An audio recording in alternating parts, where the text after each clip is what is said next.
What an excellent day for an exorcism. Too bad not a good day to review this movie. Or to watch it. Yeah, this isn't going to be pretty. Spoiler alert. So, The Exorcist Believer was directed by David Gordon Green and it stars Leslie Odom Jr., Ann Dowd, Jennifer Nettles, and Ellen Burstyn returning as Chris McNeil. Now, taking place 50 years after the original Exorcist, these two girls get lost in the woods, and then when they're discovered and their parents find them and such, they begin experiencing these weird seizures, they begin experiencing these weird events that are taking place, and they slowly become to realize that these girls are actually possessed. So they recruit Chris McNeil to return because she has experience with this kind of stuff before, and we have to drive another demon out. Kind of, that's what the movie's kind of about, at least according to the trailers, but I'll talk about that. So this was weird because, I was not looking forward to this and kind of looking forward to this. I was kind of looking forward to it because the trailers were pretty creepy, especially when they played in front of Oppenheimer and you didn't know that they were playing, and it's like they kind of weren't online, so they kind of just debuted them in theaters. I thought, especially seeing that trailer in IMAX, that was intense. But I also knew that David Gordon Green was directing this movie. Now, David Gordon Green, he's directed a couple indie movies in his past that were solid. He also directed Pineapple Express, which I thought was pretty good. Ever since he directed Halloween, he's kind of been getting worse and worse with his horror movies. I just didn't like them, and I kind of knew that this going into this movie was not going to be great. I didn't expect this to be as good as the original Exorcist movie, or as scary even. I did not expect it to be this bad, though.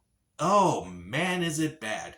Let's start with the few positives. There are a couple positives. The acting isn't terrible by any means. Leslie Odom Jr. is solid in the movie. He does have an alright speech in the middle of the movie about grief as well, but it's kind of not so great because 2 months earlier there was a great speech by Lakeith Stanfield in Haunted Mansion that kind of did the same thing. I'm like, that's kind of disappointing in retrospect when a Disney movie can do a grief speech better than The Exorcist. That is shocking to me.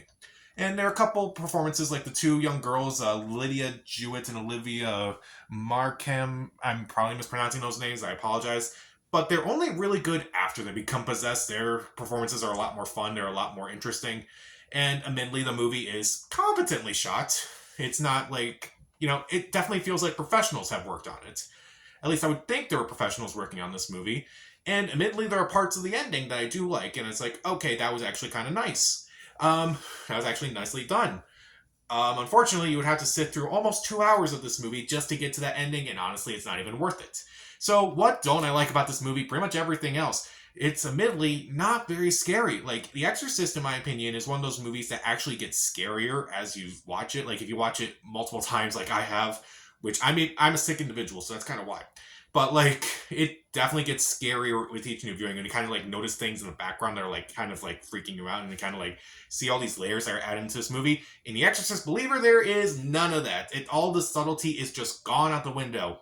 They use a lot of loud noises to kind of, make sounds and such, and it's just not very scary. There's a lot of jump scares that are not scary. They just use the loud noise, and it's just not even that scary.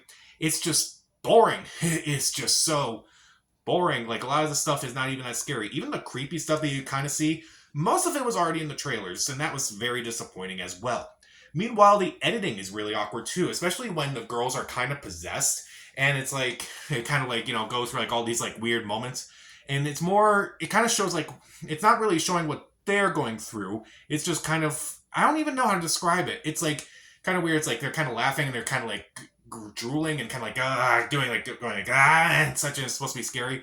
But I swear, I heard someone burp in one of those scenes, and I don't know if it was the movie or if it was someone in the theater.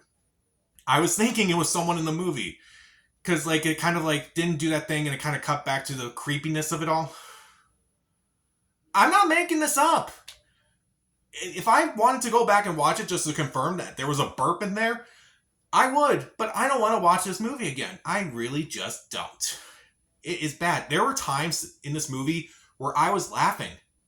And that's the last thing I should do in a movie with The Exorcist in the title.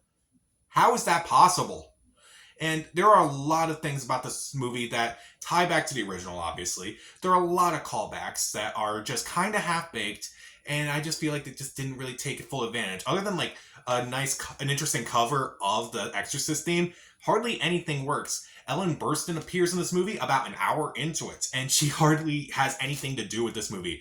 Honestly, if I didn't know that this was a movie in the Exorcist franchise, I would just said this is another run-of-the-mill terrible exorcism movie, and we get plenty of those every year. And that's how I feel about this movie. I feel like it was written to be like this really bland, generic exorcism movie, and then they're like, oh man, what do we do with this? What do we do with this? This sounds so bad. Can we really do anything with it? What if we brought back Ellen Burstyn and tried to convince her that this is another Exorcist movie? Okay, let's do it. Let's buy it, and let's do it, and let's just, let's just make it, because we gotta get rid of this thing somehow. Let's just make it for cheap so we won't lose a lot of money on it. And also, there's so many dumb moments in this movie. There was one dumb moment where the dad, not Leslie Odom Jr., but the other dad in this movie, he does stuff that's just incredibly stupid throughout this entire movie, and I won't go into it. And I'm like, this guy's so dumb. I hate him so much. I really disliked him so much. Oh man, there were so many dumb moments. There's so many underdeveloped characters. Like, there's an additional priest who comes in this movie. Why? Like, he has no reason to really be in this movie whatsoever. And I'm not even going to spoil it, but it kind of like has another Easter egg to The Exorcist. If you've seen The Exorcist, yeah, the Easter eggs are kind of it's weird because like it does that thing where it's like it pays homage to the original by just kind of copying things from the original, but then it kind of just tries to do its own thing and kind of goes back and forth on this teeter-totter in a way, and it just doesn't really work. And it had a lot of missed opportunities in this movie. Like, there's this whole thing about like how other cultures kind of had their own versions of exorcisms, and it never really feels fully addressed. It's like, it could be interesting to see like what exorcisms are like in other cultures. Not really addressed. It's just a standard exorcism. And also, like, a lot of the stuff involving Chris McNeil is just not very good. It's just, again, it felt like they kind of just threw in Ellen Burstyn just for her blessing, rather than, like, there's an actual reason for her to be in this movie. I don't really understand, like, why they even brought her in here. It just makes no sense. I did not like this movie. I didn't expect to love it that much, but I didn't expect to hate it this much. I think, even though there are some good performances and it's competently shot, and there's admittedly this moment at the end of the movie that is very well done, it's kind of just... Also, the ending. I forgot about the ending. The ending, I think, is going to make a lot of people very upset. I get why they kind of do the ending, but at the same time, like, do you really want to go there? Do you really want to go there? And while we're at the beginning of the movie, references a real-world event, and I just feel shocked by watching it. It's like, you're not putting them in this situation. You're not. You really aren't doing this. And then they do it. I was shocked by that. I was very, very shocked by this movie, and not in the ways that I had hoped for. So, even though the actors do an alright job, even though it is competently shot, even though there are parts of the ending where I'm like, okay, this is nicely done, there's so much wrong with this movie. The scares are lackluster. The music is lackluster. The editing is just horrible at times. It's not very scary. The callbacks to the original are just half-baked. It really has no reason to be an Exorcist movie. There's so many dumb decisions in this movie that are too dumb, honestly. There's so many missed opportunities. There's a ridiculous opening, controversial ending, which I wouldn't even go there.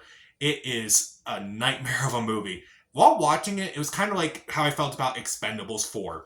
I watched it and thought, well, this isn't very good. But the more I thought of it, the more I kind of hated it. And that's the same thing with this movie, too. I thought, okay, this isn't great, but maybe people could stream it. It's like, maybe it's just a stream it, in my opinion.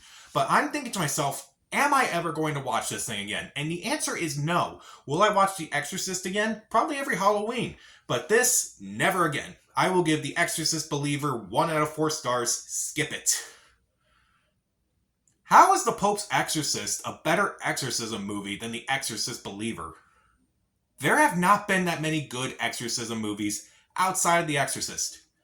Think about it. So, what's your favorite exorcism movie besides The Exorcist? Comment down below, subscribe to the channel. This is Pat. Stay safe.